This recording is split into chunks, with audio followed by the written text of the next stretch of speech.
আরো একটি বিষয় আমরা খেয়াল করি, সেটা হচ্ছে কলম অনেক ক্ষেত্রে দড়ি দিয়ে বাঁধা থাকলেও বা বাঁধা না থাকার কারণে কলম নিয়ে চলে গেছেন। কলম নিয়ে চলে যাওয়ার ফলে কলমের সংকট দেখা দিয়েছে সেন্টারে। সেই সংকট মোকাবেলায় বল পয়েন্ট পেন দেয়া হয়েছে। সেই পেন দিয়ে ভোট দেওয়ার কারণে আপনাদের হাসি পাচ্ছে, আমারও পাচ্ছে, কিন্তু এটা হাসির না, এটা খুব জটিল বিষয়। এই বল পয়েন্ট পেন দিয়ে ভোট দেওয়ার কারণে যদি মেশিন তাকে রিড না করে, এই দায়টা কার? মেশিন যদি ওই বল পয়েন্টের করা ভোট যদি রিড করতে না পারে, তাহলে এই দায়টা কে নেবে? এই বিষয়টাতে কিভাবে সমাধান হবে সেটাও আমরা খুব পরিষ্কার বুঝতে পারিনি। এছাড়াও আমরা জিমনেশিয়াম কেন্দ্রে একটি মেশিন নষ্ট হতে দেখেছি, যা ভোট গণনার শুরুতেই বেশ একটা সময় ক্ষেপণের কারণ হয়ে দাঁড়িয়েছে।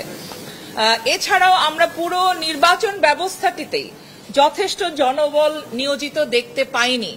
আমাদের মনে হয়েছে ৭৮-এর বেশি শতাংশ শিক্ষার্থীরা ভোট দিতে চলে এসেছেন, এতটা মনে হয় কেউ কল্পনা করেন নাই, এবং এ কারণেই তাদের জন্য প্রস্তুতিমূলক যে জনবল, আমরা সেই জনবল দেখি নাই।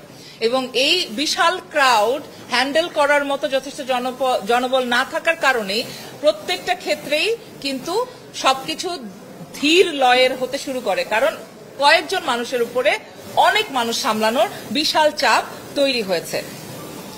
এছাড়াও নিযুক্ত যে কর্মকর্তা কর্মচারীরা আছেন, এমনকি শৃঙ্খলার দায়িত্বেও যারা আছেন, তাদেরও একটি কোনো একীভূত নির্দেশনা দেওয়া হয়েছে এরকম মনে হয়নি, কারণ এক একজন এক এক রকম ভাবে পরিস্থিতি হ্যান্ডেল করছেন, এবং মনে হয়েছে যে এই ক্রাউড সামলানোর কোনো ধরনের প্রস্তুতি তাদের ছিল না, এবং সম্ভাব্য সমস্যা উদ্ভূত হলে এটা কিভাবে সামাল দিবেন সেটার কোনো ট্রেনিং তাদের দেওয়া হয় নাই। ভাগ্য ভালো যে ৪টা পর্যন্ত সেরকম বড় কোনো সমস্যা উদ্ভব ঘটে নাই, কিন্তু উদ্ভব ঘটলে সামাল দেওয়ার মতো যথেষ্ট জনবল ছিল না। এছাড়া মেয়েদের হলের ভোট কেন্দ্রগুলোতে যে বিষয়টি দেখা গেছে সেটি হচ্ছে ব্যাগ রাখার কোনো জায়গা ছিল না।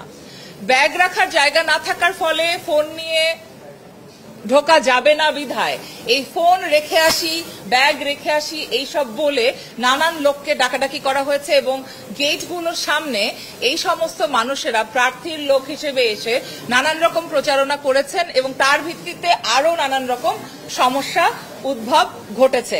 যেটা ওই ব্যাগ রাখার একটা ব্যবস্থা সেন্ট্রালি রাখা হলে অ্যাটলিস্ট যেই 3টা হলে মেয়েদের, যেই 3টা সেন্টারে মেয়েদের ভোট নেওয়া হচ্ছিল সেখানে এই, কারণ আমাদের তো আসলে অনাবাসিক ভোট অনেক বেশি, যারা বাসে করে ক্যাম্পাসের বাইরে থেকে আসবেন তারা কি ব্যাগ ছাড়া আসবেন?